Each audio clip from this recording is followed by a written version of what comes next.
Bueno, Maite Iroru, muy buenas tardes a todos. Estamos desde el Departamento de Lenguas de la Facultad de Humanidades, Ciencias Sociales y Cultura Guaraní, transmitiendo también por el canal de YouTube de la Facultad de Humanidades, y les damos la más cordial bienvenida a todos los estudiantes, docentes, seguidores de las quintas jornadas de lengua y literatura que hoy las estamos clausurando con un espacio muy significativo. Tendremos primero experiencias de extensión, luego la presentación de un trabajo de investigación y seguidamente 2 charlas para cerrar estas jornadas. Para iniciar, le doy la palabra a la licenciada Alza Abogado en representación de la carrera de lengua inglesa, quien nos va a presentar el primer espacio.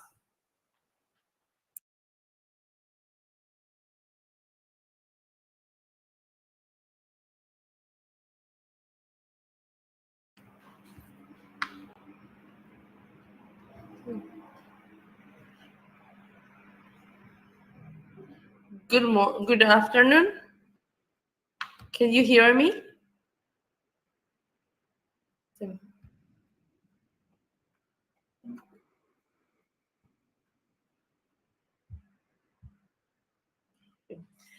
Good evening. Sorry, some technical problems. I hope you are doing well. Welcome to this space where we're going to share some interesting project or work that some of our students were doing during this period of time. They're going to share with us a project, an extension project that they did with a teacher, and they're going to explain what they did and who did they help to.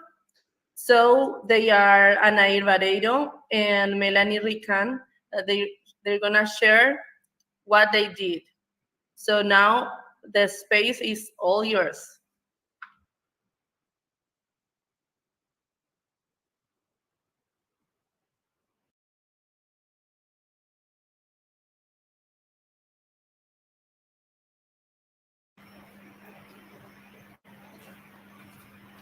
Thanks a lot, Professor, for that warm welcoming.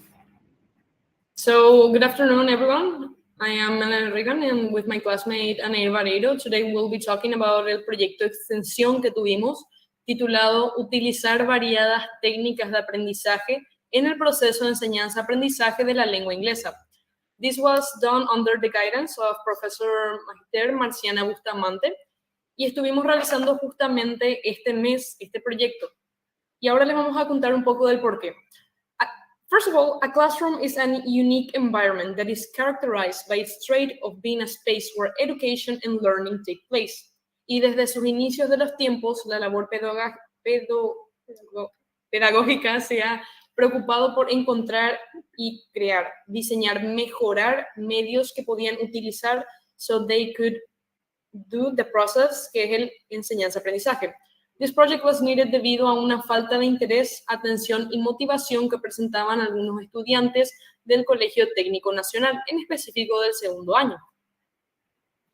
So the principal object and the general object of this project was to show students that there are more dynamic techniques to learn English, and that is not like reading and repeating all the same things. Nosotros por eso justamente fuimos al colegio a demostrarles que no solamente leyendo, escribiendo y repitiendo podían aprender, sino que también existen métodos que son más dinámicos, por los cuales utilizamos audiovisuales, que los implementamos al inicio de la clase con un video para demostrarles que en el día a día podemos utilizar el presente continuo, que fue el tema que nos fuimos a desarrollar. And we also use, throughout the whole presentation, we use a projector. We were able to poner PowerPoints para poder ir mostrándole a los compañeros cuando iban explicando los ejemplos, así como ya mencionó la compañera. And all the time we were asking them questions if they understood what we're saying.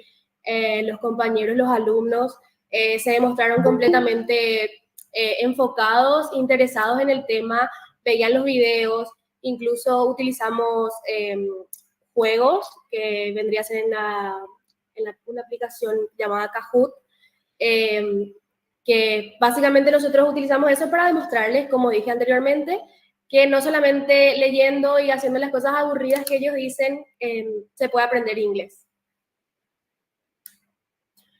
What we expected to achieve with this was an increased knowledge y una internalización mayor del contenido that we presented to the students, because utilizamos técnicas dinámicas so they would show more interest so that they could have fun while they were learning.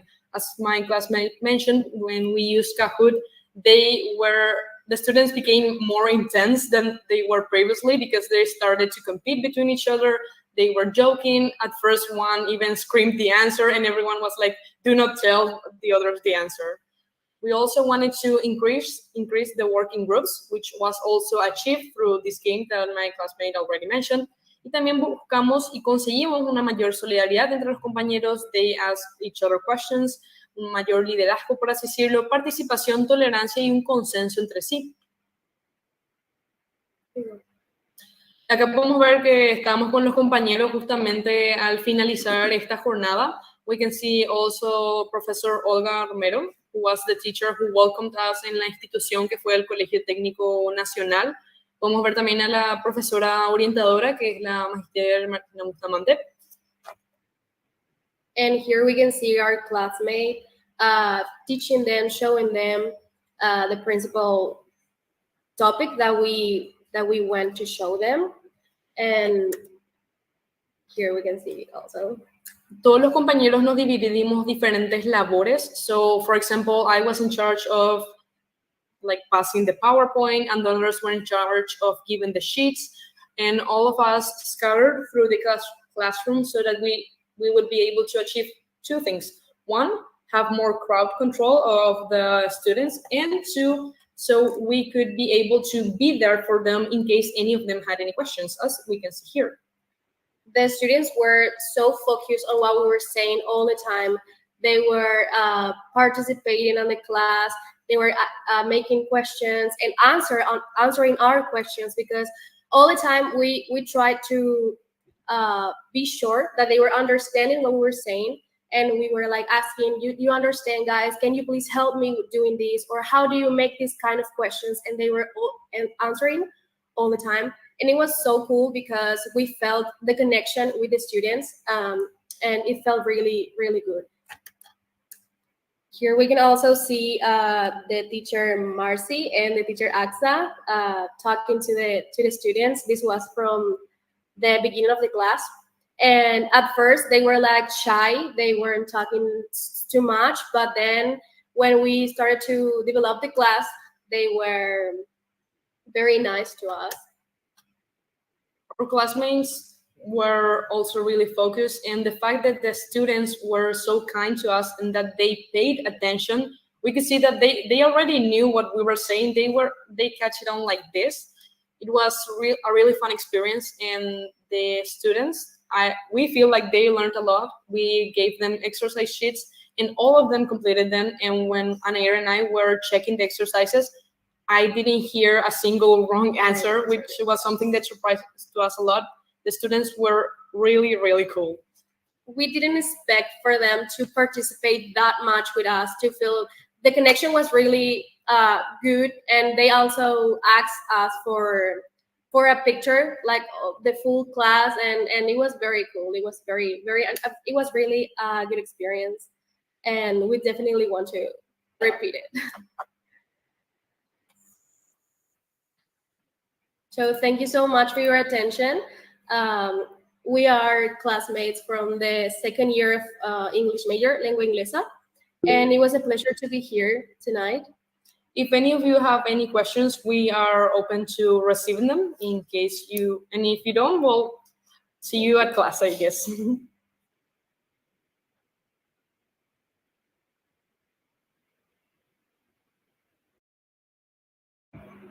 So definitely it was a very nice experience. I could realize, and I know you can do it also from the pictures you saw and the information they share, that they did a very good job. So we encourage them to still work on that kind of projects, and also to the other years of the career, also to make the same job. So from this part, we want to thanks to the two students that they join us on this part of the 5th Jornada de Lengua y Literatura, and also in their names to the teacher Marcy too, that were working with those students, and also the whole class, not only those two students, but they were doing a very good job. So thank you, girls. Thank you for sharing with us. And okay, now we're going to continue with the next part.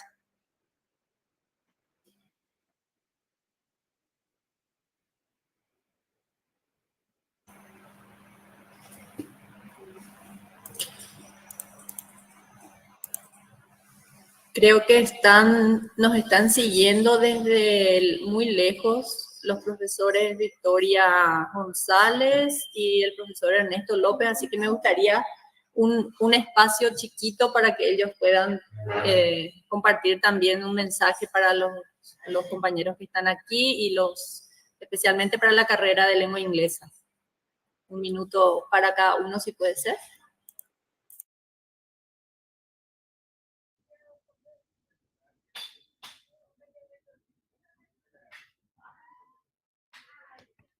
Hello, everyone. Can you guys hear me? Hello, teacher. Hello, teacher. Hi, guys. I'm so happy to see you guys today. It's amazing. The beginning of this day of presentations is awesome. I loved the girls' presentation. Congratulations to them. I believe the teachers were working very well, very hard with them, and it's really amazing. I love your English, guys. It's pretty amazing. So congrats, keep going on, and you are doing very well. Bueno, felicitaciones antes que nada a todos las chicas, sobre todo que presentaron ahora. Estoy muy contento y muy alegre, muy orgulloso realmente de ver gente de Paraguay haciendo presentaciones en inglés en forma impecable, sinceramente. Así que les felicito y espero que sigan adelante. Estamos para apoyarles siempre en todo, nosotros desde la distancia. Ahí está María Victoria, que fue también mi estudiante, que ahora creo que está por Europa. Así que un saludo para todos desde California, desde Estados Unidos, aquí sudando mucho calor. Gracias, profes, éxitos. Teacher Vicky.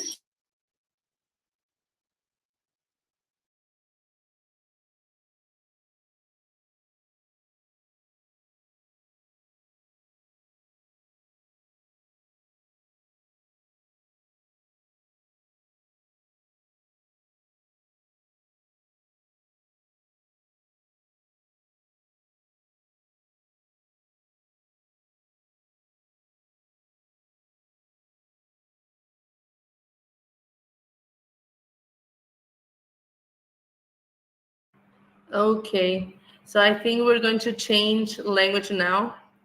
Let's go from English. I think we're going to Guarani probably. So stay tuned. Here we're going to continue with another part. And I'm going to let my colleague to talk to you.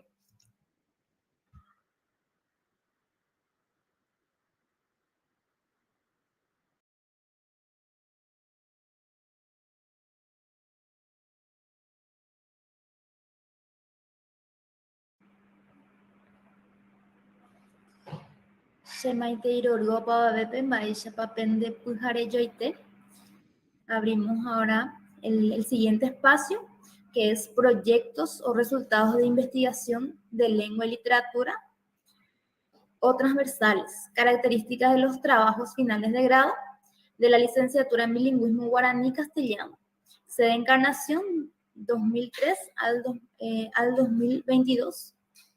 Gloria Arias y la profesora Mirta Lugo. Adelante. Maite y Marishapa, muy buenas noches, ¿cómo están? Felicitaciones a los estudiantes de lengua inglesa, impecable trabajo. Le voy a pedir a la profe Mirta que me ayude con la presentación.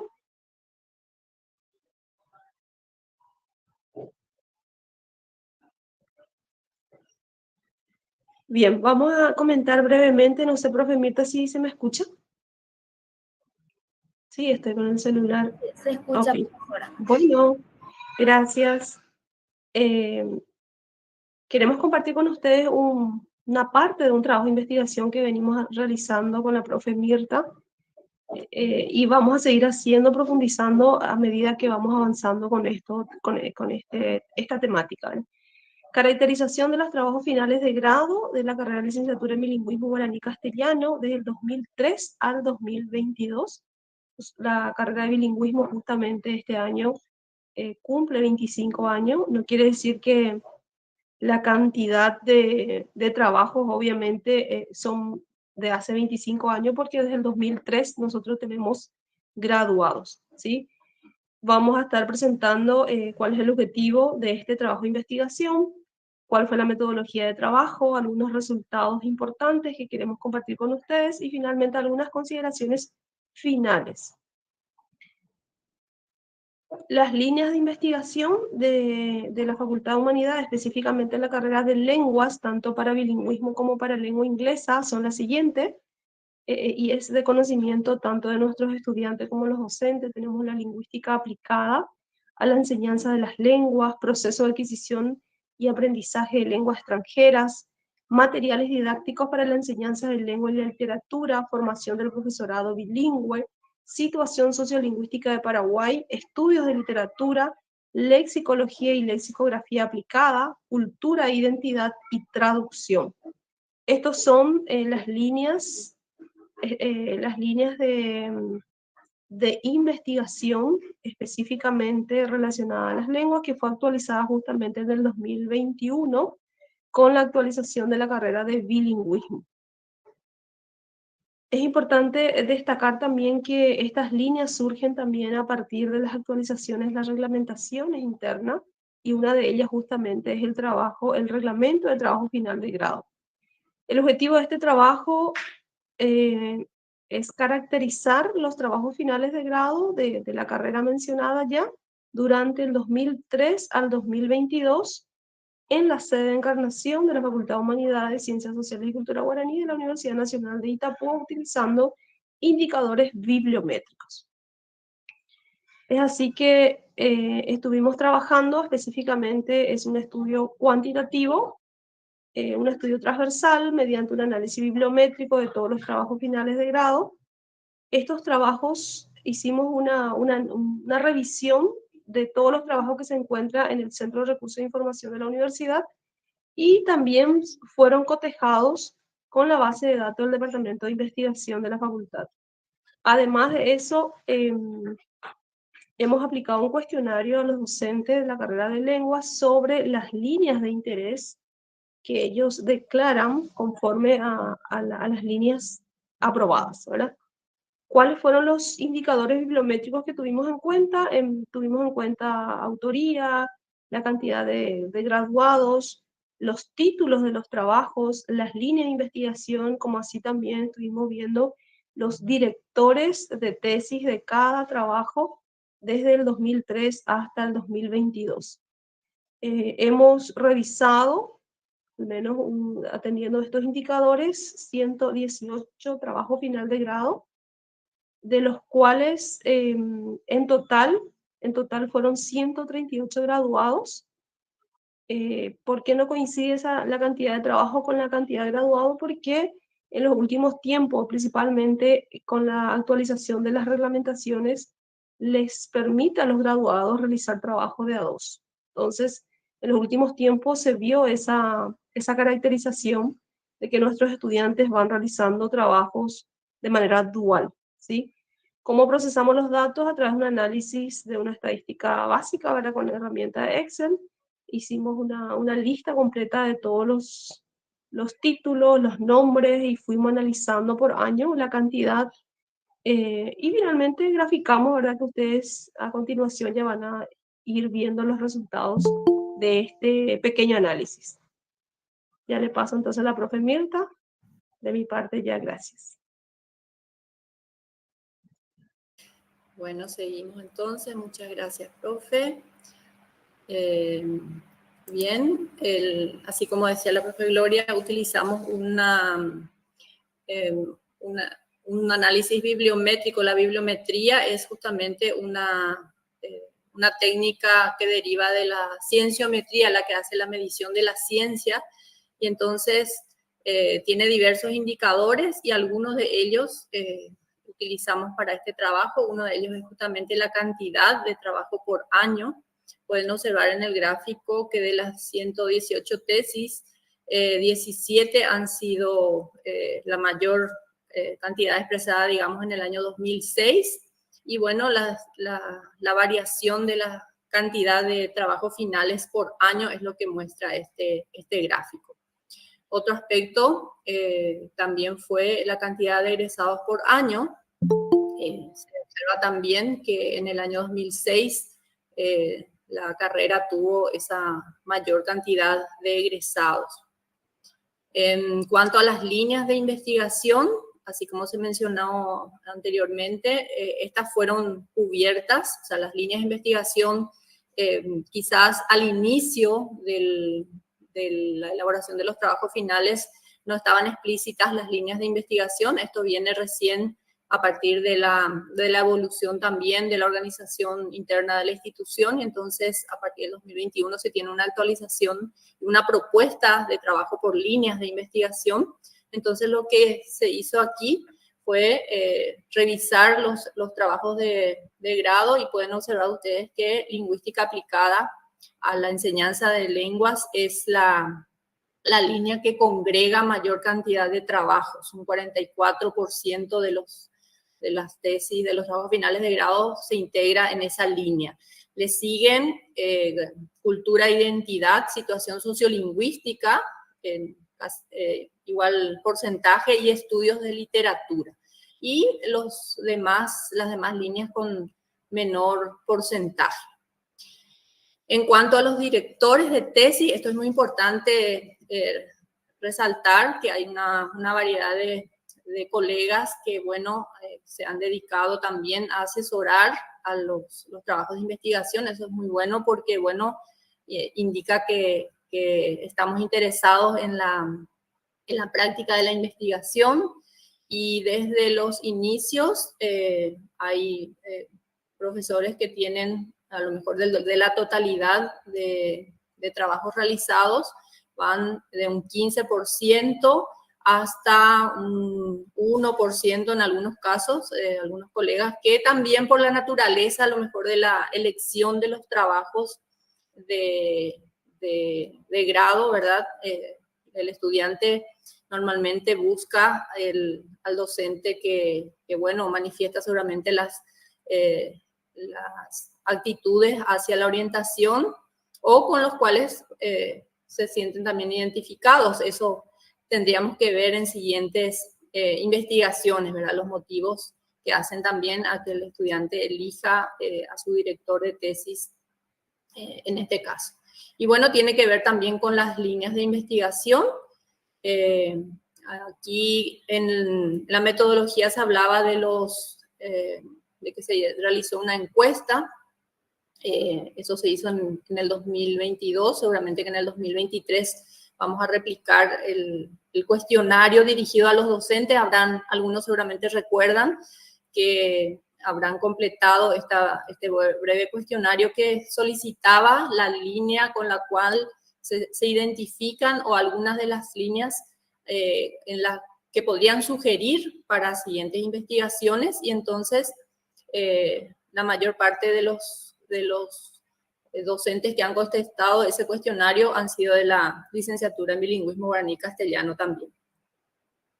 Y en cuanto a las líneas de investigación de interés, aquí están en trabajo a lo mejor todavía incipiente, pero se manifiestan alrededor de 27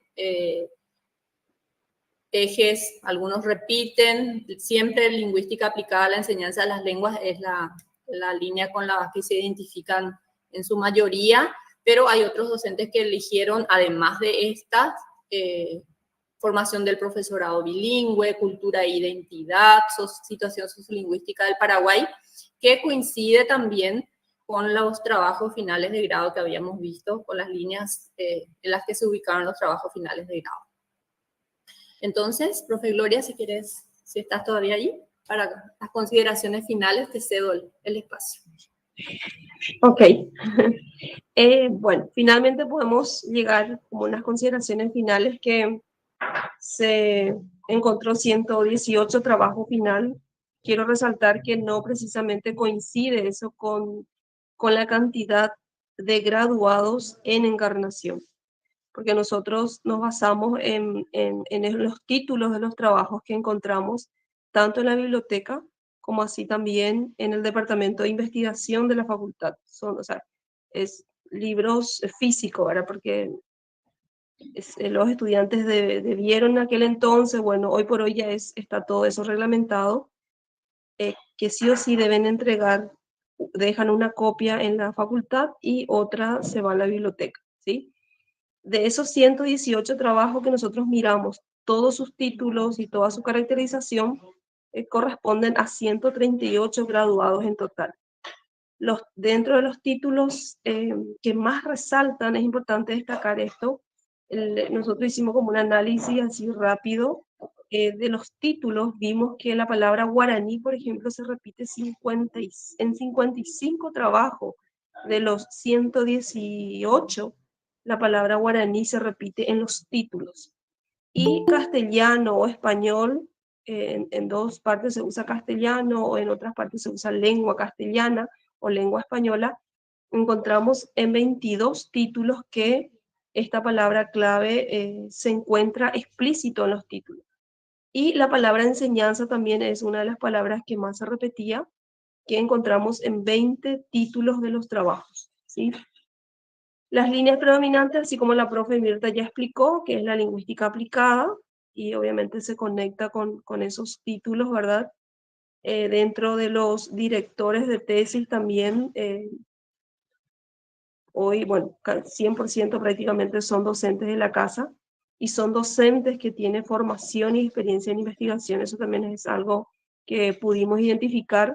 Tenemos también la caracterización de los docentes que son directores, que en esta ocasión no era nuestro objetivo mostrar esa caracterización, pero pudimos observar que los que son preferentemente directores de tesis tienen experiencia en investigación y por sobre todo manejan más en el área de la lingüística aplicada. Bueno, eso, la coherencia después también probablemente en sugerirle los temas a nuestros estudiantes, como así también asesorar sus trabajos finales de grado. Obviamente hay otros tipos de trabajo, así como la profe le mostró allí, en otras, solamente que es en menor medida, ¿verdad? De lo que es sociolingüística, hay trabajo muy interesante, inclusive de traducción, de literatura. Literatura nos llamó mucho la atención, sí hay muy pocos trabajos en literatura, que a lo mejor deberíamos fortalecer más considerando de que la formación no solamente es en cuestiones de investigación lingüística, sino también debería ir fortaleciendo más las investigaciones literarias. Y bueno, muchísimas gracias y disculpen mi voz medio ronqui. Acá estoy. Ahuye, ore, rendujahuere. Y cualquier consulta a las órdenes.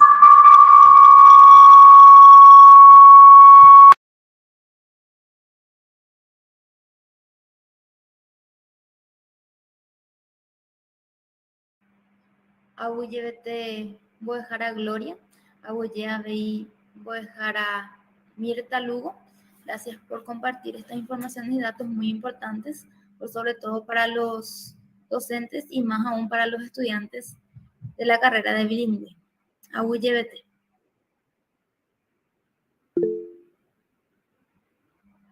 Mariela Ibarra, ¿puede ser? Adelante.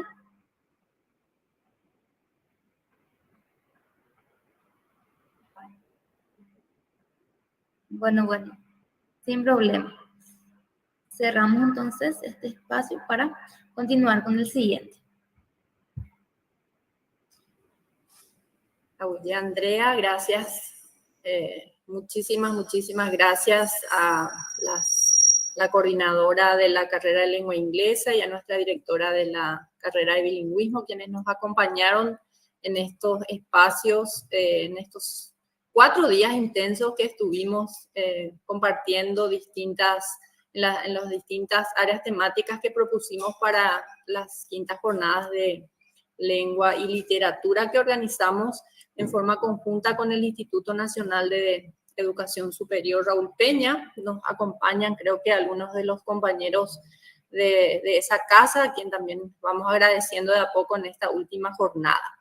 Y bueno, ya está con nosotros la profesora Estela Mari Peralta, quien es docente, investigadora del Instituto Superior de Lenguas, una casa amiga que también comparte con nosotros estos intereses y el trabajo sobre las lenguas. En especial en esta ocasión, la lexicografía bilingüe y monolingüe en el Paraguay y su importancia en la enseñanza de las lenguas. Es la charla de la que vamos seguramente a disfrutar en este momento. Le agradecemos muchísimo a la profesora Estela que aceptó esta invitación así rápida, digamos. Luego le vamos a pedir a la profe Cintia, nuestra directora académica, que haga también el cierre y el saludo. Y bueno, le dejamos el espacio para que comparta entonces con nosotros esta charla, la primera de las 2 que vamos a tener como clausura de nuestras jornadas. Bien, buenas tardes, noches a todos. Gracias por la invitación y bueno, aquí trato de contribuir con lo poco que sé sobre el área de lexicografía y aquí nada más voy a presentar ciertos planteamientos en cuanto a la importancia de esta disciplina dentro de las carreras de lengua, no solo como disciplina lingüística, sino que como disciplina necesaria para la formación de docentes, ya sea de generalistas o ya sean los especialistas de las diferentes lenguas. Voy a tratar de compartir mi diapositiva un ratito.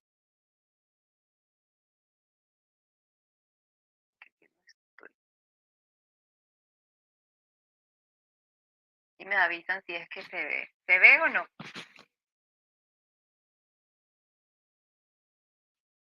Sí, se puede observar. Bueno, entonces, como les dije, adelanto que quiero conversar con ustedes acerca de la importancia de la lexicografía monolingüe y bilingüe en la enseñanza de lenguas. Bueno, partimos de una cuestión, que en nuestro país tenemos una dilatada trayectoria, una dilatada producción de diccionarios bilingües. Y esa producción misma ya debería despertar bien un interés en entender por qué producimos más diccionarios bilingües que monolingües en las 2 lenguas oficiales. Entonces, ahí ya doy una pista de temas que podrían ir viendo bien para ir sanando o subsanando o cubriendo esas áreas así que están aún están por hacerse o tienen lagunas. Bueno, y entonces decimos, ¿por qué estudiar lexicografía y para qué? ¿Verdad? Entonces, vamos a entender que la lexicografía como rama de la lingüística consiste tanto en la creación de diccionarios y obras afines y también de los problemas vinculados con este quehacer o con esa práctica. Entonces, como disciplina tiene dos vías, 2 mangas, que se trata de la lexicografía teórica y la lexicografía práctica. Una va hacia la confección de los diccionarios y la otra va relacionada con los lineamientos históricos y teóricos de la disciplina. Por otro lado, últimamente se está hablando de la lexicografía docente como un campo de acción y también se va consolidando este pensamiento que tiene que ver justamente con la lexicografía que va tomando los aspectos teóricos vinculados con el tipo de descripción pedagógica orientada tanto al léxico que contienen los diccionarios y las obras lexicográficas. Entonces, en esa área de la lexicografía docente tenemos la teoría y la práctica y se plantea entonces la creación de diccionarios docentes, la minimización del contenido léxico y fraseológico de la lengua, estadística léxica orientada hacia la pedagogía y la producción de materiales en cuanto a la didáctica de carácter lexicográfico. Y por último, también trata sobre la elaboración y la incorporación de diccionarios a los libros de texto en la lengua dada, ¿verdad? Entonces, haciendo así como un pantallazo mínimo a lo que es, o a lo que tenemos en el país. Tenemos una lexicografía monolingüe del español y del guaraní que son recientes.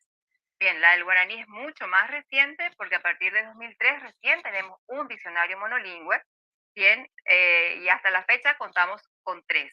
Y estos son productos pequeños, bien, son productos elaborados por autores, o sea, son productos individuales, uno de ellos, y luego ya 2 de estos emergieron en un contexto ya corporativo, pero siguen siendo productos pequeños que necesitan acrecentarse, profundizarse, extenderse para dar nota de lo que es la lengua guaraní hoy. Por otro lado, tenemos la vertiente del español en el sentido de qué obras tenemos propias, elaboradas en nuestro país. Bien, tenemos diccionarios de corte diferencial, o sea, que toman el castellano paraguayo y se van tomando esas diferenciabilidades en cuanto al español peninsular y en que se ven los puntos de inflexión y divergencias con este español y también así con las variedades de América. Y el arco temporal en que inician estas producciones sería como en 1960 en adelante. Entonces, hacia más o menos unos 50 años tenemos producciones, pero que tampoco son profusas, son así de larga trayectoria, sino que también resultan de una práctica individual y recién en el 2017 la Academia Paraguaya de la Lengua Española lanza su primer producto como ente corporativo y el resultado también es así como de una obra colectiva. Tenemos pocos diccionarios que reúna el español de forma integral, el español paraguayo, con las demás palabras que se usan aquí. Entonces, eso es otro desafío, es otra cuestión que queda pendiente. Cuento con unas o dos obras que elaboraron aquí ciertas editoriales con autores paraguayos de diccionarios más generales. Bueno, y eso fue también allá a inicios de la década del 90 con el boom de la reforma educativa. Y ahí nos quedamos, tenemos obras en cuanto a la lexicografía escolar, prácticamente 1 o 2 de algunas editoriales y nada más, porque los demás diccionarios que tienen sello de editoriales locales a veces son diccionarios de otras que se le van adaptando, se van haciendo ciertos acuerdos, pero no emergieron del contexto paraguayo. Entonces, esa sería la situación de los diccionarios monolingües de las 2 lenguas oficiales. Entonces, es algo reciente, es producto prácticamente del siglo XXI, solamente tenemos algunas vertientes, todavía hay mucho que hacer en esta área. Y como dije, la lexicografía bilingüe es la más productiva, es la más profusa y también tiene ciertas cualidades. Es resultante de prácticas empíricas e individuales. La práctica empírica me refiero a que siguen un patrón de confección, pero no muy ajustado a lo que es la teoría lexicográfica. Por otro lado, estas obras tienen ciertas cuestiones técnicas y teóricas que se van viendo al expurgar o al analizar estas. Microestructura y también hay una falta muy destacable en los datos sobre la obtención de los materiales. Tenemos algunos productos derivados de obras mayores, o sea, estos diccionarios de corte más general o más profusos o más abundante en entradas y en palabras, y que de estos se fueron derivando de un diccionario escolar, un diccionario de bolsillo. Hay una de las obras, por ejemplo, que tiene, no sé, 5 derivaciones. y a veces son recortes que se van haciendo sin tener en cuenta para qué se hace recorte. Es para la enseñanza, es para una consulta breve, rápida, pronta, etc. Y los datos que se ponen ahí, entonces, bueno, faltan datos siguiendo eso. Y también no hay un criterio. ¿Cómo lo corto? ¿Por qué lo corto? ¿Por qué lo abrevio? ¿Cómo voy adecuando esto? Entonces, ciertas preguntas que no se responden al revisar estos diccionarios.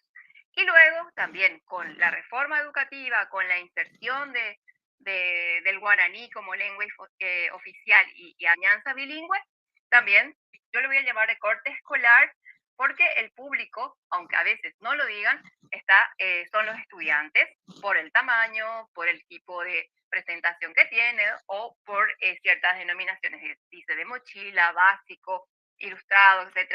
Entonces son diccionarios que emergieron bien con esta finalidad. Estos son diccionarios bidireccionales. ¿Qué quiere decir? Que tienen dos partes, castellano-guaraní o guaraní-castellano, bien, y se van construyendo con dos vías.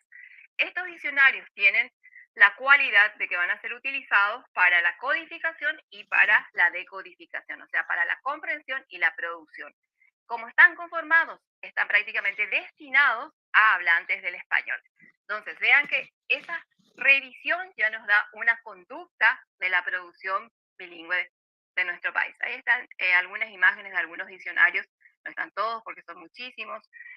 Bueno, y lo que vamos viendo entonces son obras diferentes, algunos son reconocidos.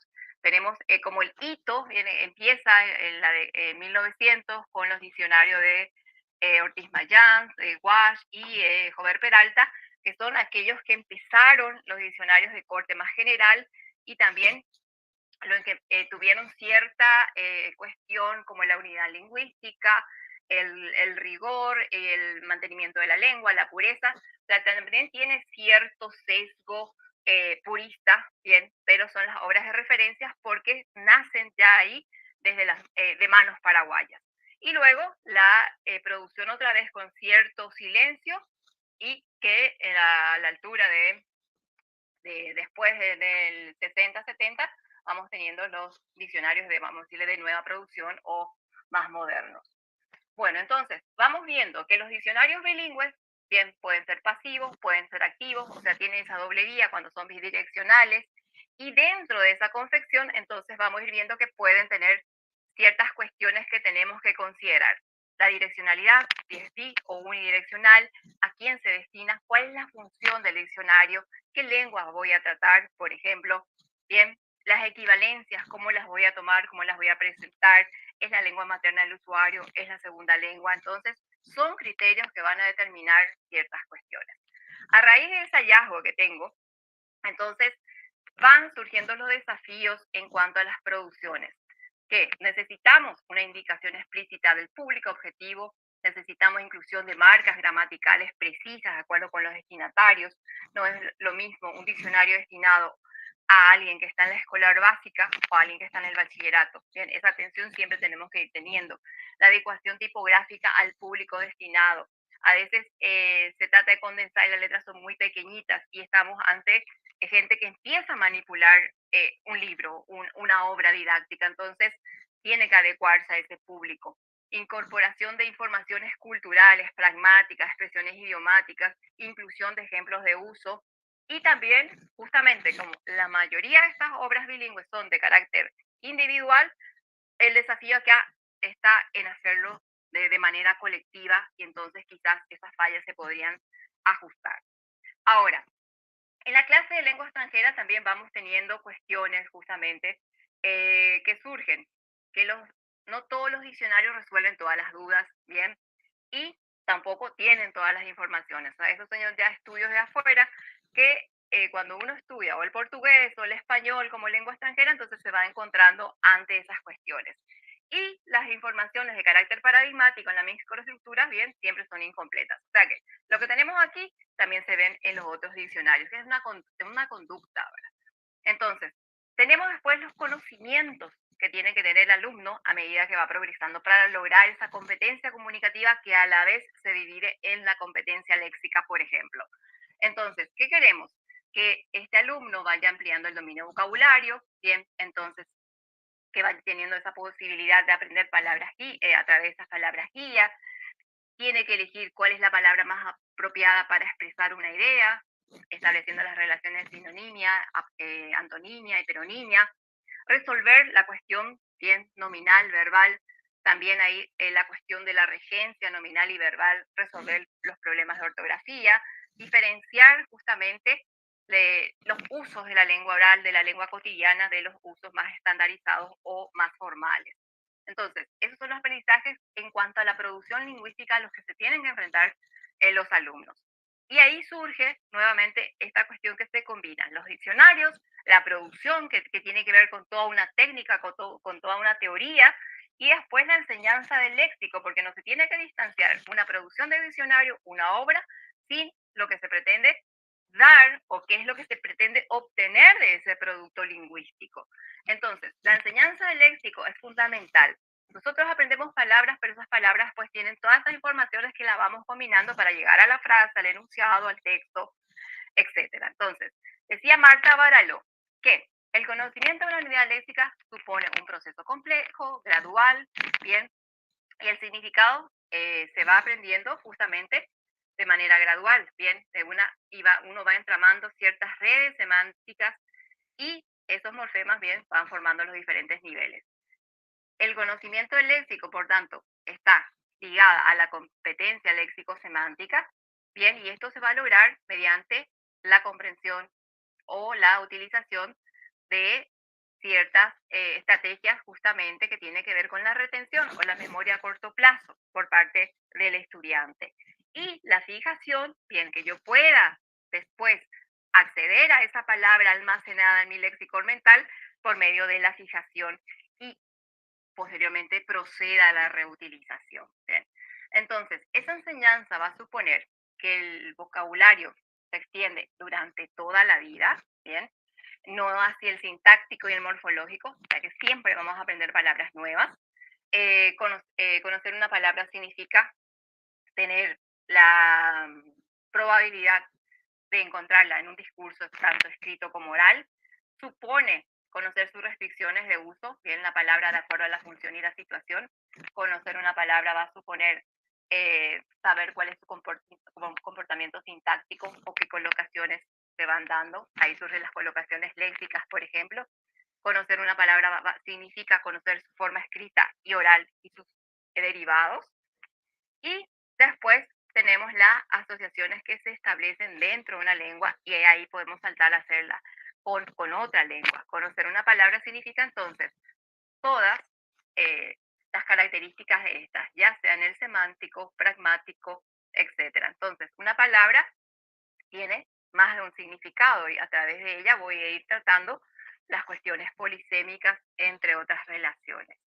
Entonces, como docente, además de saber qué es un diccionario, qué tipo de diccionario y qué tipo de diccionario voy a utilizar de acuerdo al nivel en que esté enseñando, tengo que saber también enseñar a utilizar ese diccionario. Bien, entonces, en un primer instante, recordábamos que en ciertos grados está establecer ese contacto con el diccionario. Bien, entonces, la introducción en cuanto a la terminología básica, establecer palabras clave como parte del discurso, actividades de significado, definiciones, relaciones asociativas, las que promueven el desarrollo del vocabulario, bien, las que tengan que ver con la comprensión de textos auténticos, ya sea la L1, L2, LE. Actividades que focalicen las ventajas y desventajas de optar por un tipo de diccionario en distintas ocasiones. Y bueno, y ahí después, ¿qué me ofrece el diccionario? Bien, o cómo lo puedo utilizar en el aula. Entonces, sabemos para nuestro contexto que en los primeros ciclos de la escolar básica se va a dar ese primer contacto. En el tercero, ya, o en el tercer ciclo, vamos a tener ya a un alumno que debería manejar bien el diccionario, conocer, dar por sentado de que ya tiene cierto dominio en cuanto a la búsqueda, en cuanto a la información que se otorga, etcétera. Pues eso es en el plano ideal, ¿verdad? Pero después vamos viendo que las actividades en cuanto al uso del diccionario hoy quedaron totalmente infravaloradas. No voy a hablar sobre las prácticas ni los conocimientos que tenga sobre lo que sucede en el aula, pero me voy a remitir a las teorías, ¿verdad? Entonces, existe un escaso valor al uso, a lo que es el diccionario, una tendencia, ¿bien? Y a veces, justamente, ¿para qué se lo usa? Para resolver una duda, ¿bien? Es la consulta para una duda puntual, ¿bien? Entonces, y a veces no se enseña al alumnado que esa entrada contiene frases, locuciones, que tiene una conformación distinta, que en primer lugar va a encontrar determinadas palabras y luego vas a encontrar de otra forma, que si voy al guaraní no voy a encontrar quizás el verbo triforme en todas sus formas, no lo voy a encontrar todo de seguido, lo voy a encontrar en diferentes lugares y eso va a llevarme a una cierta circularidad que ya, si sabía de antemano, no voy a estar buscando en vano porque sé que voy a tener o no voy a tener ese tipo de información según el diccionario. Entonces, a veces el único uso que se le da, si es que se le da, es una consulta y nada más. Ahora, desde la propuesta curricular también tenemos una mirada, no una mirada, sino que es algo así totalmente efímero, la alusión al uso del diccionario. Entonces, en cuanto a la unidad temática, vamos viendo, ahí lo tengo desde el programa, aparece en la comprensión de textos, ¿bien? Y siempre mucho más en la parte de comprensión que de producción. ¿Y qué es lo que se sugiere? Bueno, que el alumno identifique determinadas palabras, bien, de acuerdo al contexto, que es lo primero, y luego el uso del diccionario, y ahí se remite a sinónimos y antónimos.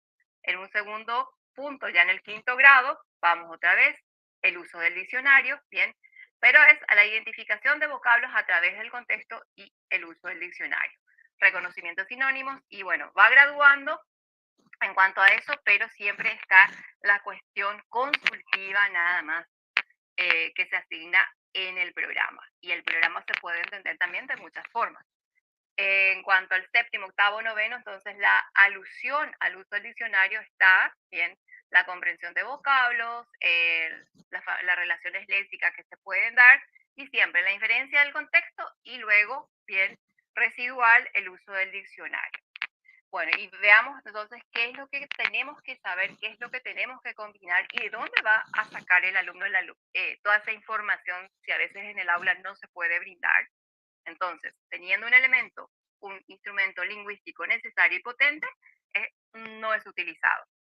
Bueno, y después, en cuanto a la comprensión, vamos viendo que hay una mayor preeminencia en los programas y menos así en la parte de producción.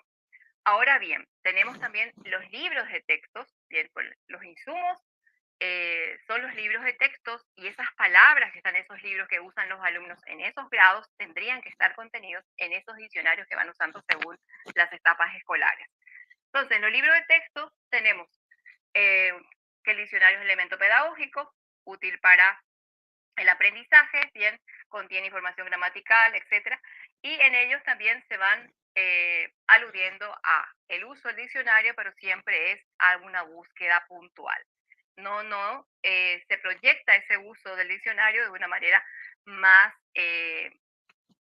nutrida, más adecuada a lo que podría hallar y a lo que podría aprender el alumno. Entonces, si un docente solamente tiene cierto conocimiento de lo que es el diccionario y tiene un libro de texto que le sugiere buscar tal palabra y nada más, o no sugiere nada, entonces prácticamente esa práctica no estaría completándose. Entonces, la vuelta que doy aquí tiene que ver con que es necesario conocer bien la historia de nuestra lexicografía paraguaya para entender, conocer el mercado, conocer también cuáles son los usos. En cuanto a los usos, aquí en Encarnación, por ejemplo, tenemos un estudio que había hecho el profesor Dionisio Fleitas en cuanto al uso de los diccionarios bilingües.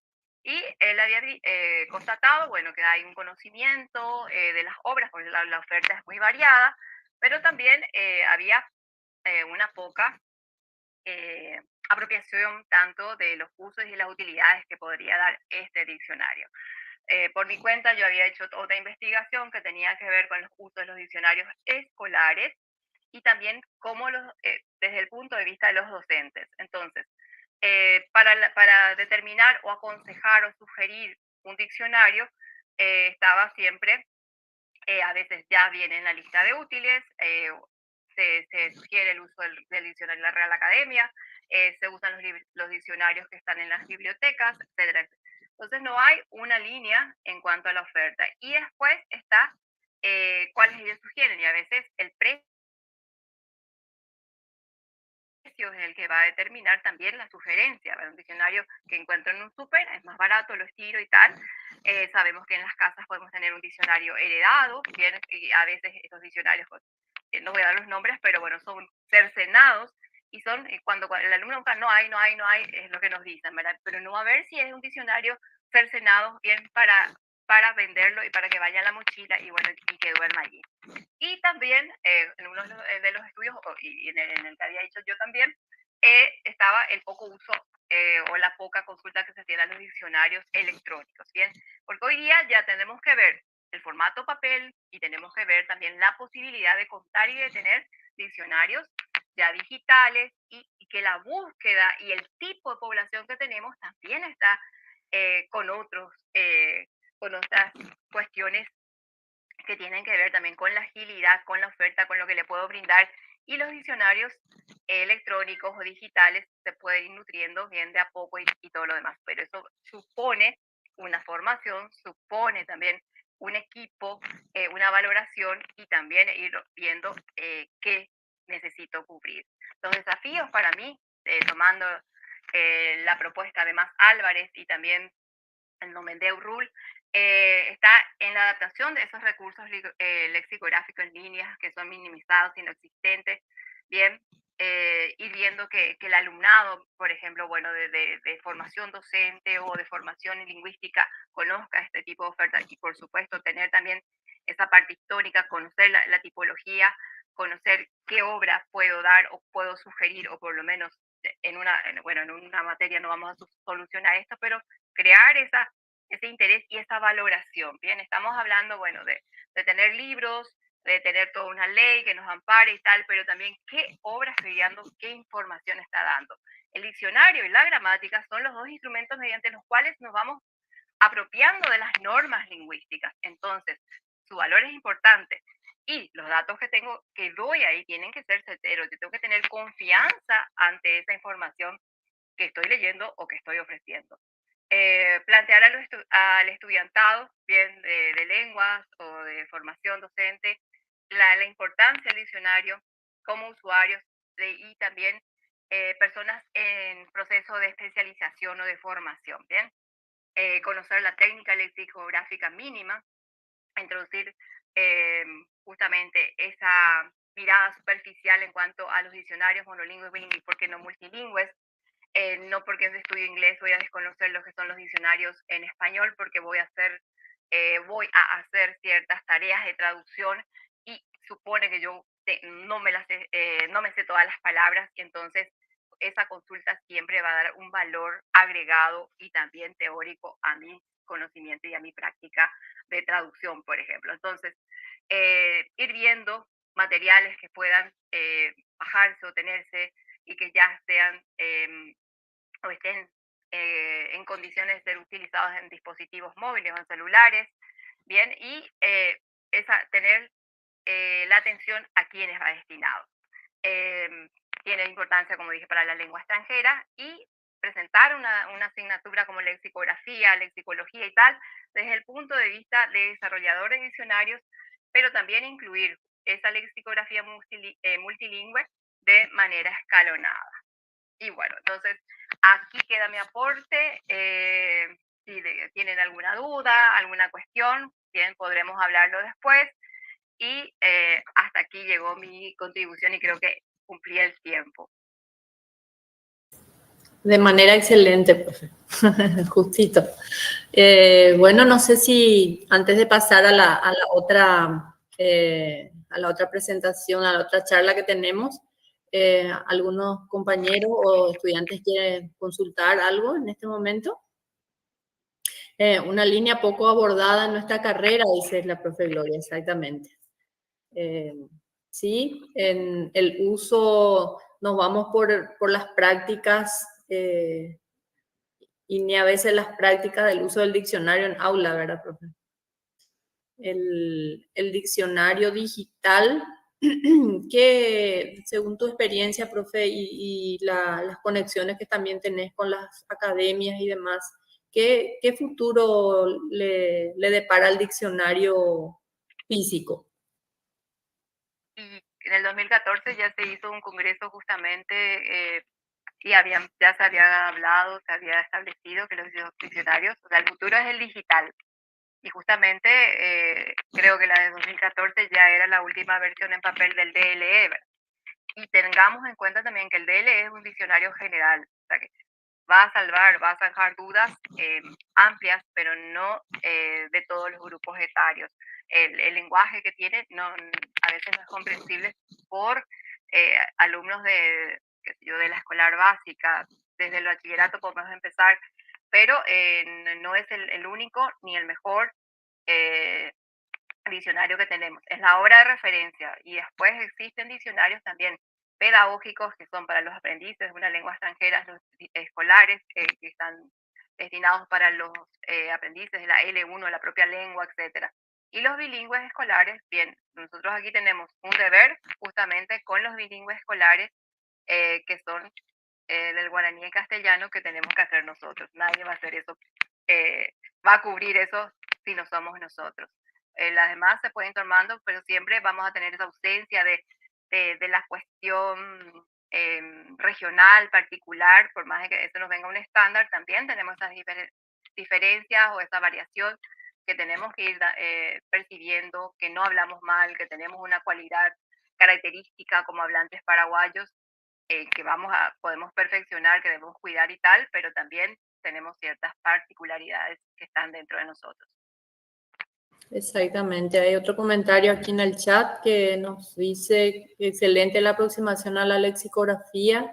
Ojalá que un día tengamos un diccionario monolingüe guaraní unificado en la línea que funcione todo el tiempo como la RAE. Dice, bueno, es un gran desafío ese, que esté bien completa y actualizada. Como traductor, un diccionario con buena información lexicográfica es una herramienta indispensable para nuestra tarea, dice el compañero Ernesto, me parece. Felicitaciones de la María. Bueno, muchas gracias. Bueno, muchísimas gracias nuevamente, Estela.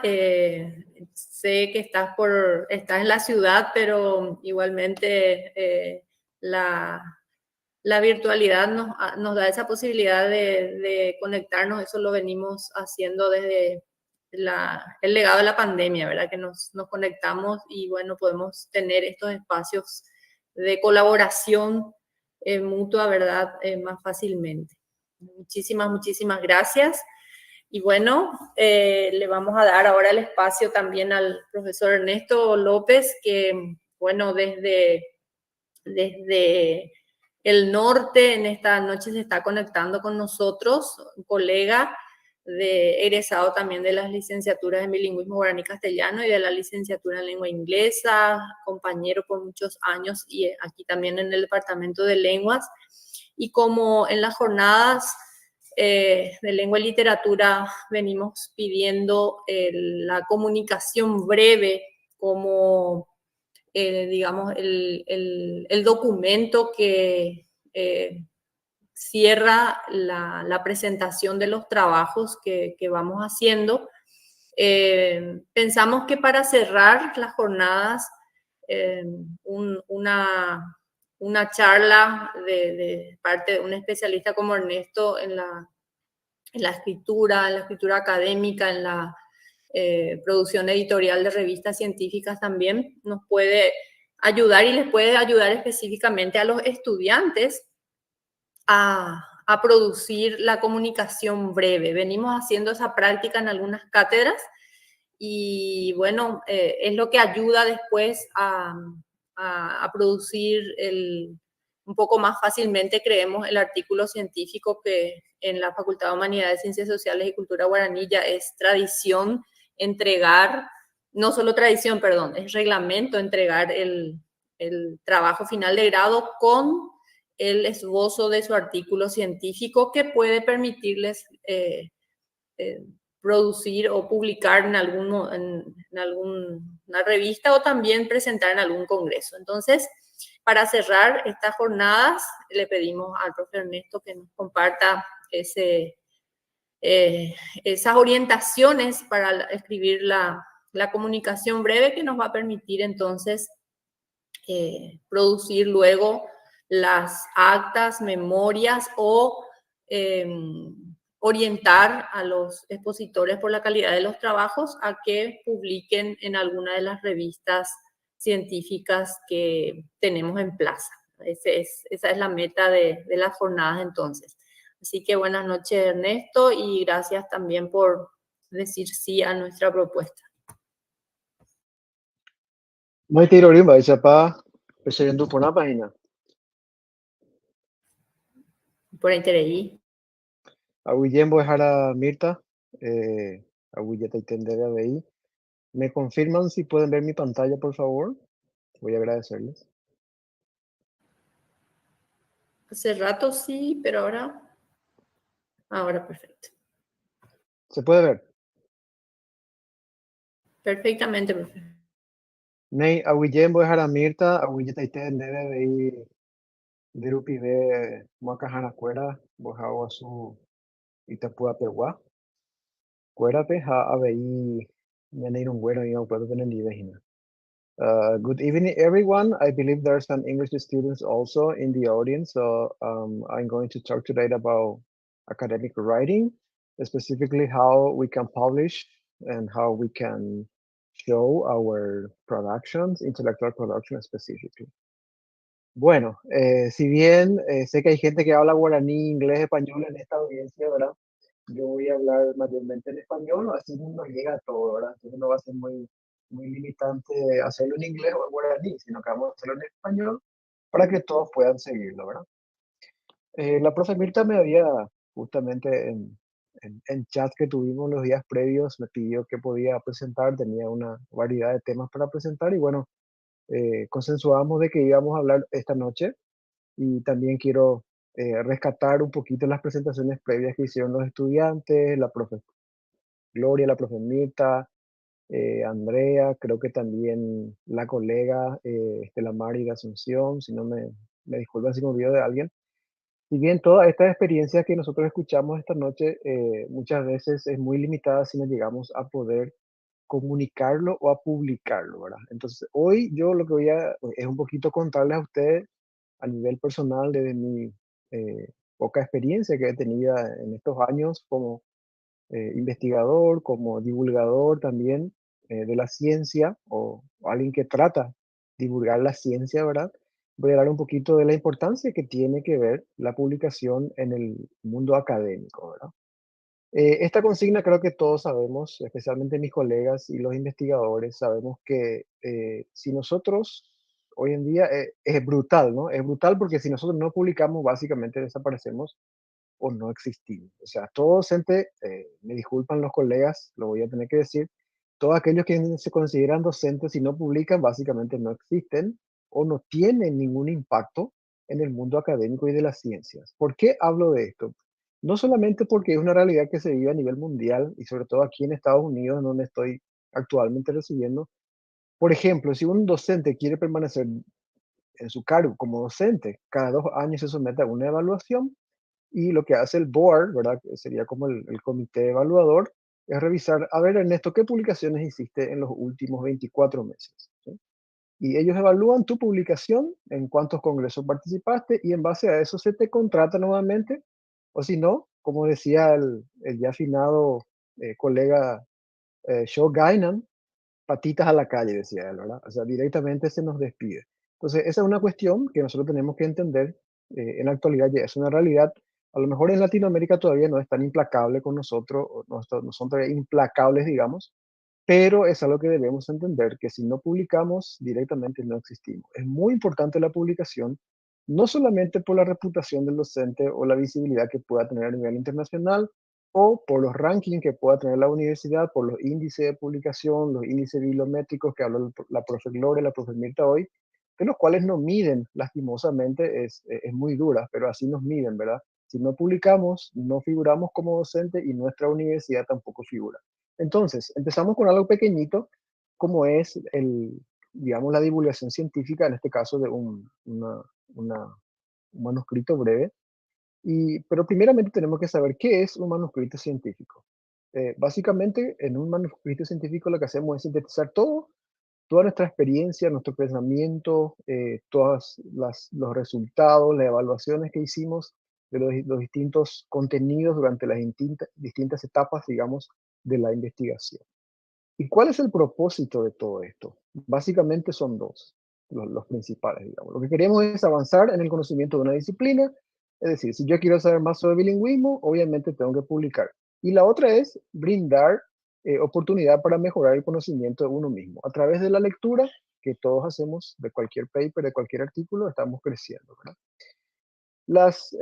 Digamos, el formato de una divulgación científica de un manuscrito depende mucho del tipo de publicación que nosotros querramos hacer, ¿verdad? Existen diferentes tipos. Hoy no voy a poder adentrarme en todo eso porque me va a tomar 2-3 horas. Voy a resumir, repito, voy a hablar solamente de lo que son las comunicaciones breves, brief communications. Y básicamente las comunicaciones cortas se consideran, como dice en la pantalla, es algo, digamos, que tenga mucha importancia, de mucha premura y abarcan estudios, pueden ser preliminares, notables o interesantes sobre un tema que hayamos realizado, ¿verdad? Obviamente deben tener todas las partes de un manuscrito, que sería el título, el autor, el resumen, las palabras claves, los resultados, la bibliografía, etcétera, ¿verdad? También es muy importante que se realice en forma breve estas descripciones de las distintas etapas y no debería superar más de 3 páginas, estamos hablando de tamaño A4, eh, formato APA, ¿verdad? 2,5, doble espacio, etcétera. Es decir, más o menos para que tengamos una idea, 1000 palabras. Esto es solamente el cuerpo del manuscrito. Ahí no estamos incluyendo el resumen, no estamos incluyendo la referencia bibliográfica, de repente si hay agradecimientos, anexos, etcétera, ¿verdad? Bueno, ¿y cuál es digamos, la anatomía de un paper o de un artículo? Estas son las partes así que sí o sí debemos encontrar en un manuscrito científico. En primer lugar, el título sí o sí debe tener un título que sea bien claro, bien concreto, tampoco tiene que ser muy escueto. Los autores o el autor quien realiza el trabajo, la afiliación obviamente de dónde viene, o si es un investigador independiente, etcétera, o el centro de investigación, un resumen bien redactado, vamos a hablar parte por parte después, las palabras claves que tengan conexión con el resumen para los metadatos, una introducción en donde yo presento el tema que investigué, ¿verdad?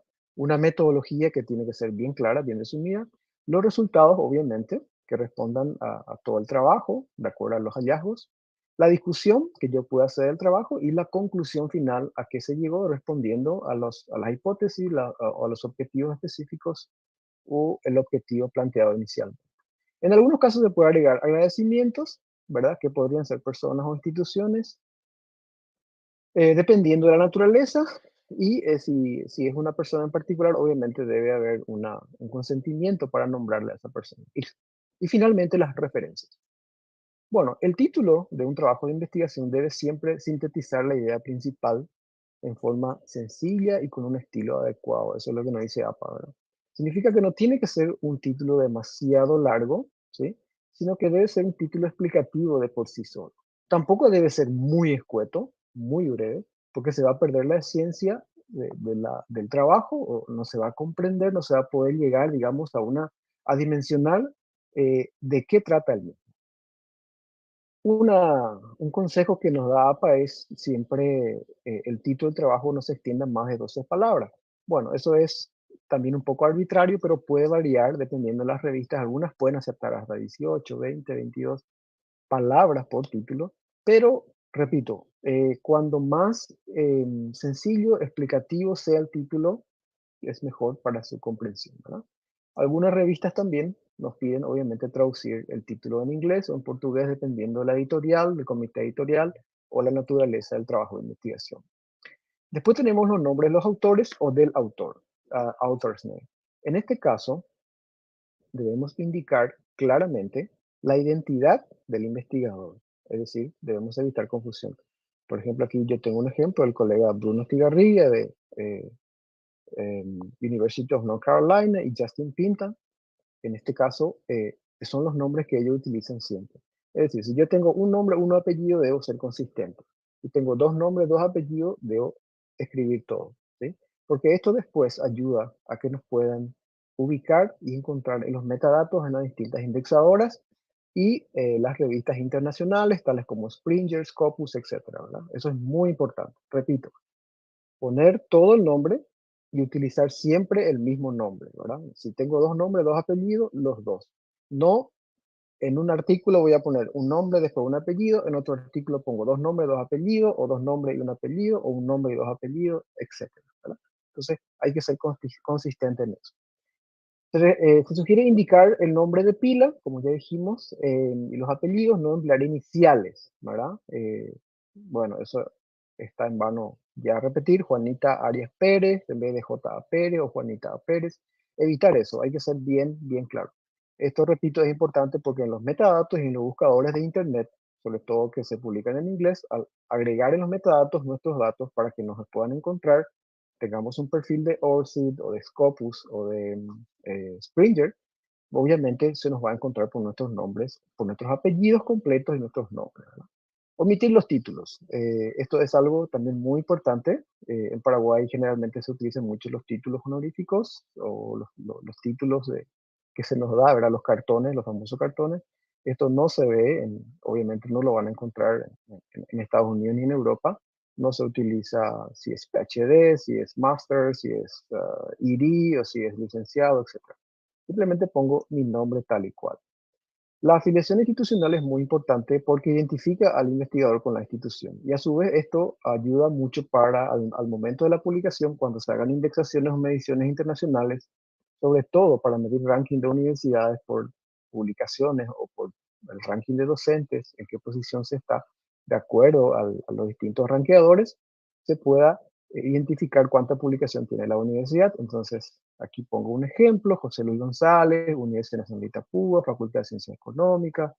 Realmente esto es el orden, ¿verdad? El nombre, la universidad, la facultad, o el centro, o el instituto, etcétera, y la ciudad y el país, ¿verdad? Lo mismo si es un investigador extranjero, de la misma manera.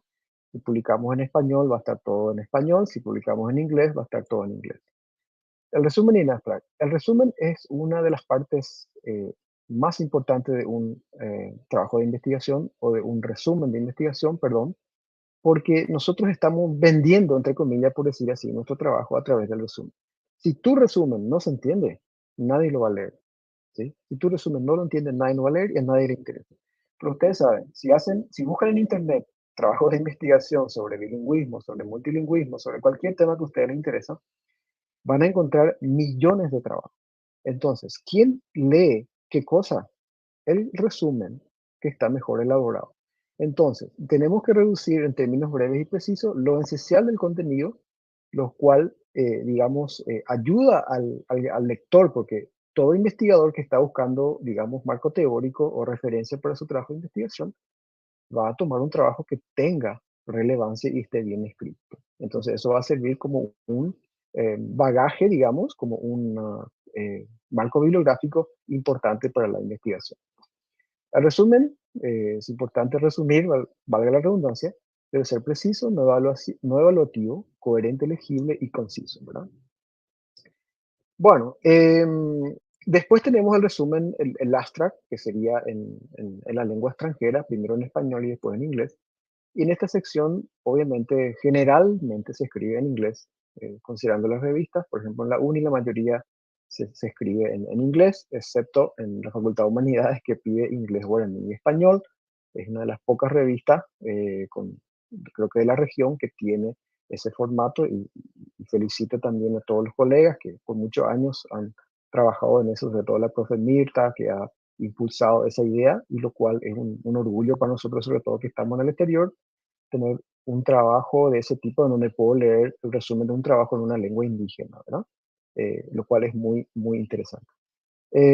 Aquí obviamente debemos incluir cuestiones cruciales. El objetivo sí o sí debe estar en el resumen, los métodos, los resultados y los hallazgos y las conclusiones. Son 5 cuestiones, voy a repetir.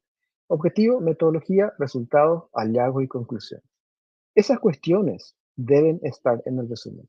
Si una de esas no está, hay un problema y ese resumen va a tener, si no se detecta, si los evaluadores no detectan ese problema, obviamente después, cuando las personas estén leyendo el trabajo, no van a entender o no se van a interesar, porque van a tener que empezar a leer todo el trabajo de 10 o 15 páginas o de 6 páginas para entender el trabajo. Sin embargo, si el resumen está bien escrito, uno lo entiende claramente leyendo simplemente esta sección. Hay que incluir también términos claves, conceptos claves, descubrimientos claves o implicaciones más importantes. Generalmente 4 o 5 cuestiones cruciales. En cuanto algo que quiero rescatar para terminar la parte del resumen es que no debes tener una extensión de más de 250 palabras típicamente, ¿sí? Hay revistas de repente que aceptan más, 350, 400, 450, pero lo ideal es 250 palabras. Inclusive algunas revistas aceptan menos, ¿verdad? Hay revistas que aceptan 100 palabras, 150 palabras, etcétera, ¿verdad? Esto sería como un promedio general que tenemos que tener en cuenta. Las palabras clave son muy importantes porque estos son los que se utilizan en los metadatos, en los buscadores, como ya mencioné. Por lo tanto, hay que saber elegir la palabra clave de mi investigación. Si mi investigación, en mi trabajo de investigación, yo desarrollé una hipótesis súper interesante y mi trabajo de investigación terminó teniendo 350 páginas, yo debo resumirlo en 5 palabras, ¿verdad? 5 palabras claves que no son solamente palabras, son frases, son expresiones, y generalmente nos exigen 3, mínimamente 3, y como máximo 5, ¿no? También incluir solamente aquellas palabras que se consideran útiles en la búsqueda electrónica, como ya dije. Para esto también se puede utilizar el Thesaurus de la UNESCO para detectar las palabras claves más recomendadas. En la introducción planteamos el problema, ¿verdad? Exploramos la importancia que vamos a desarrollar, se hace una breve descripción de la revisión de la literatura. Imagínense, en una comunicación breve, esto debe ser súper breve, ¿verdad? Estamos hablando de párrafos. Planteamiento de la hipótesis y el diseño de la investigación en forma breve para que se pueda entender qué estamos presentando. ¿Por qué es importante el problema? Esta es una pregunta que debemos responder en la introducción. ¿Cómo se relaciona con otros trabajos? ¿De qué se diferencia? ¿Cuál es mi aporte? ¿Qué impacto tendrá mi trabajo? ¿Cuáles son mis objetivos? ¿Cómo se vincula con alguna teoría que se haya investigado o cuyos resultados fueron probados o comprobados? O se puedan refutar, ¿por qué no? ¿Qué relación existe entre la hipótesis y el diseño? ¿Y qué implicancias teóricas podemos tener de la investigación? La descripción clara y concisa de la metodología brinda confiabilidad y validez de los resultados obtenidos en el estudio. Esto es muy importante. Una buena metodología también nos permite o permite al investigador replicar el trabajo. Acuérdense, chicos y chicas que se están formando en investigación y a los docentes colegas también, que si yo no escribo una buena metodología, lastimosamente ese estudio no se podrá replicar. ¿Qué significa? Que no se puede comprobar si realmente fehacientemente esa investigación se hizo bien o se hizo mal, ¿verdad? Entonces hay que comprobar. O sea, el método científico lo que busca es eso. Acuérdense que construimos ciencias conocimiento tras conocimiento. Entonces, esto, digamos, nos tiene que dar la probabilidad de comprobar de que esto realmente está bien o si se puede replantear. Y hay muchísimos ejemplos que nos traen esos detalles, ¿verdad? En los cuales muchos estudios han resultados anteriores y fueron mejorados. En los métodos es importante mencionar quiénes participaron o qué objeto participó, si es una ciencia exacta, si es las ciencias sociales, si son personas, si es lingüística, psicolingüística, multilingüismo, lo que sea, qué fenómeno estoy estudiando, qué aspecto de la lengua. Y también aclarar bien qué instrumentos estoy aplicando y los materiales. Estos deben ser bien elaborados porque acuérdense que esos instrumentos son las pruebas, ¿verdad? De que yo utilicé para poder hacer medición, comparación o valoración, si son estudios cualitativos, y demostrar la validez y la fiabilidad que tenga esta investigación. Luego tenemos los resultados. ¿Y cómo funcionan los resultados? ¿Qué hago en los resultados? Aquí lo que yo básicamente hago es presentar, si es un estudio cuantitativo, los metodólogos, mis colegas saben que trabajamos con análisis estadísticos, matemáticas, cálculos, ¿verdad? De repente algunos utilizan software inclusive cuantitativo para hacer cálculos sobre varianzas, sobre de repente medias, medianas, etcétera. Y eso implica datos numéricos. Entonces hay que presentar esos resultados de forma clara, indicando la fuente, qué tipo de herramienta utilicé, para que demostrar también de que fue una herramienta válida y reconocida a nivel internacional o nacional, etc. Presentar los análisis adicionales que hicimos en los resultados, brindar los resultados de forma completa, sin sesgos. Si a mí no me gustó algo de los resultados de mi trabajo de investigación, porque tengo una creencia X, yo debo poner en el trabajo de investigación, aun si va contra mis principios. Como investigador, yo no puedo, digamos, evitar o sesgar mi investigación simplemente porque a mí no me gusta. Debo incluir todo, los resultados más relevantes, incluso, ¿verdad? Si hay casos de serendipia o casos en los que yo encontré algo inesperado en el trabajo de investigación, lo cual lo hace también súper interesante, que a lo mejor no se planteó en la hipótesis ni en los objetivos. También debo exponer detalladamente los datos para justificar justamente después en la conclusión. Hay, dependiendo de la revista, algunas piden discusión o conclusión, ¿verdad? Algunas ponen junto discusión y conclusión, o incluso algunos trabajan con la conclusión directamente, se hace la discusión y conclusión junto, y en algunos casos también, digamos, se elabora tipo unas observaciones finales como conclusión, ¿verdad? Pero si hago una discusión, debo de alguna manera discutir los antecedentes de la investigación que yo hice en la revisión de la literatura y comparar con los hallazgos que yo hice, ¿verdad? Entonces, esto permite que los resultados de la discusión puedan unirse en un solo subtítulo también. Finalmente, una de las partes muy importantes digamos, del manuscrito científico, de cualquier trabajo académico, es la conclusión. Y en esta sección, nosotros evaluamos e interpretamos todas las explicaciones respecto a la hipótesis, a los objetivos, ¿verdad? Interpretamos, calificamos los resultados, realizamos referencia de los resultados para obtener conclusiones y sustentamos, digamos, los datos hallados, evitando todo tipo de ambigüedad. Como ya mencioné, podemos también hablar de los agradecimientos, ¿verdad? Los agradecimientos podemos agregar personas, organismos, instituciones de financiación, por ejemplo, el caso de CONACYT, la Unión Europea, Banco Interamericano, etcétera, con quienes hayamos trabajado, o si es un fondo concursable, etcétera. Inclusive personas, como dije anteriormente, siempre y cuando esta persona agradezca, digamos, acceda a que su nombre pueda ser publicado. Las referencias obviamente son parte fundamental de cualquier trabajo académico. Yo no puedo referenciar ningún trabajo que no cité. Tampoco no puedo citar sin referenciar y viceversa. Es decir, si en el cuerpo de mi trabajo yo tengo, digamos, 10 citas, debo tener 10 referencias, ¿sí? Porque evidentemente debe haber una congruencia. Excepciones a veces que repito una cita más de una vez, obviamente en esos casos se entiende que va a tener menos referencias, pero siempre debe haber referencia de todas las citas que se escribió en el cuerpo del trabajo. Eso es muy importante porque yo, como evaluador y corrector, muchas veces he leído hasta hoy día trabajos de maestría inclusive, que tienen un montón de referencias que no fueron citadas. Y eso directamente está mal, porque cuando llegamos a trabajar con un software antiplagio, obviamente vamos a encontrar que algo se copió y se pegó y ni siquiera se referenció, ¿verdad? Ni siquiera a lo mejor se hizo una buena paráfrasis, una buena revisión de las citas, etcétera, que es tema para otro taller también, ¿no?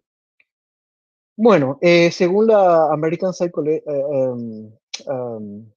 Psychology Association, perdón, debemos incluir obviamente la sangría colgante o francesa en la referencia, a la izquierda, etcétera, y se organiza de forma alfabética. Eso se hace con Microsoft Word automáticamente, creo que todos ya manejamos APA, así que es nada más para recordar. Bueno, algunos consejos. Acuérdense que escribimos para transmitir una idea, no para impresionar a nadie. A lo mejor la gente nos está leyendo porque les gusta nuestra cara o nuestro nombre, nuestro apellido. Está leyendo porque le gusta nuestro trabajo, nuestro tema, ¿sí? Eso es, queremos transmitir esa idea. No queremos impresionar a nadie. Poner mayor esfuerzo en la redacción del resumen, como ya dije. El resumen debe estar bien elaborado. Cuidar la consistencia, respetar la estructura, una conclusión breve. Y asimismo, el uso de los acrónimos, obviamente la primera vez debo escribir toda y después ya puedo, digamos, utilizar simplemente las siglas, ¿verdad? Mantener el ritmo de lectura, estándares convencionales, practicar mucho la escritura, hay que escribir.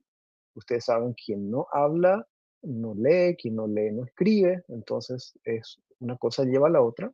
Hay que aprender a leer, trabajamos con palabras, frases, como el estudiante de lingüística siempre digo, ¿verdad?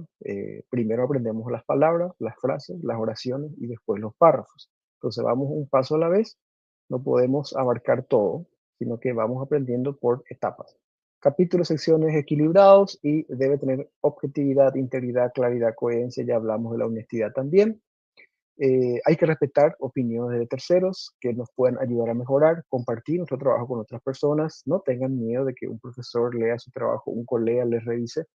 Pidan, cuando más personas leen un trabajo, más ojos tengan, digamos, una evaluación del trabajo, es mucho mejor.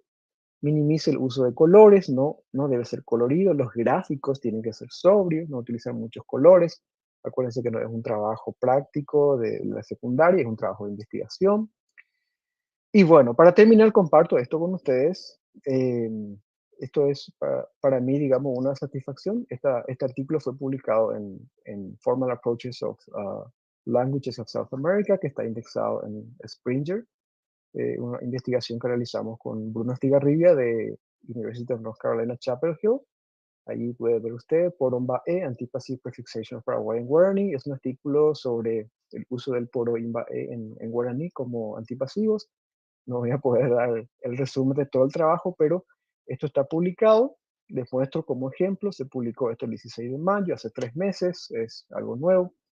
Y aquí ustedes pueden ver un poquito el formato de lo que estamos hablando, del título del artículo, el abstract, la introducción. Obviamente este paper está publicado completamente en inglés y está indexado en Springer y cualquiera puede acceder también a través de internet, puede buscar y puede inclusive ver y descargar.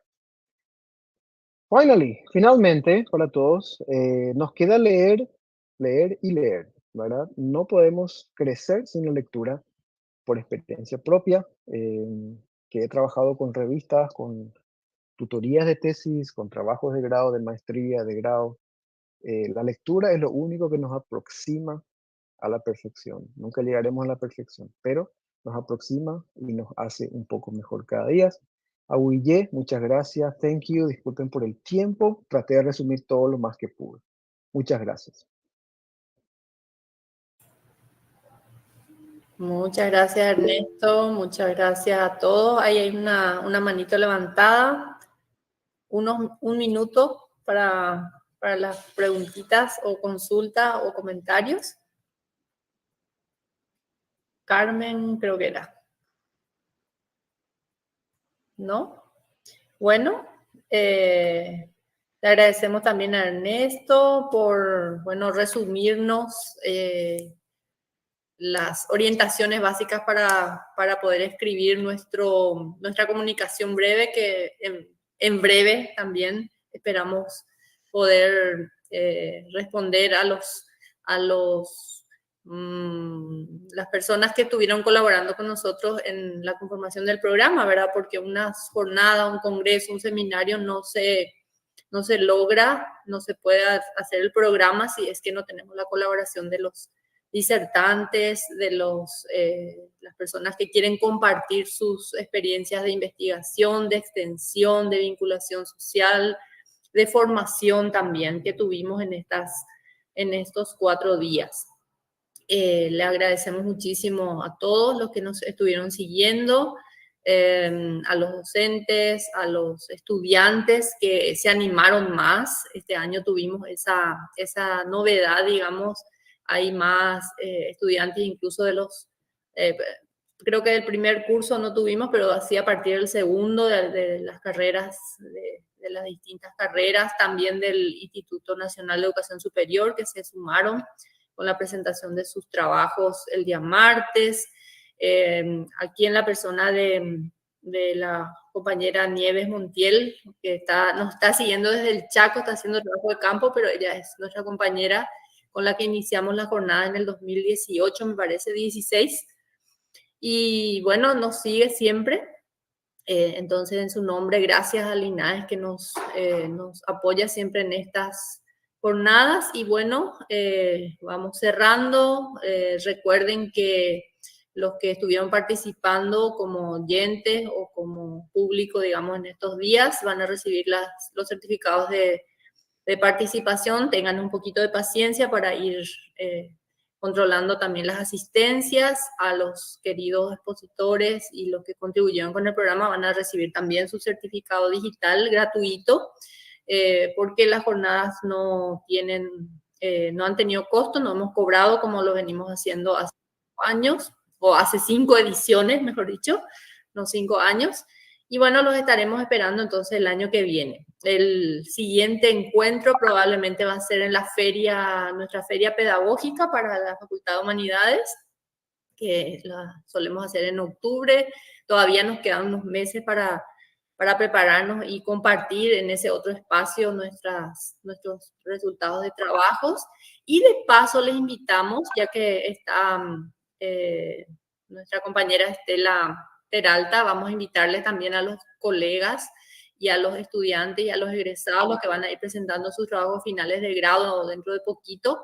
Le vamos a invitar al Congreso Paraguayo de Lingüística Aplicada, que se va a celebrar en noviembre. Nosotros somos miembros también de la Asociación Paraguaya de Lingüística Aplicada, que celebra sus congresos también cada año desde su creación, como, bueno, desde los colegas de la Universidad Nacional de Asunción, pero nos sumamos nosotros a la organización y apoyando también en los diversos espacios en los que podemos contribuir también a ese espacio que es único en el Paraguay, ¿verdad? Una asociación para esa área, no tenemos otra, digamos, es una nucleación de los interesados en los estudios de lingüística y sus áreas afines, que, bueno, está teniendo repercusiones ya a nivel internacional. Así que, bueno, TPM, muchas gracias a todos y nos encontramos entonces en las próximas jornadas de lengua y literatura.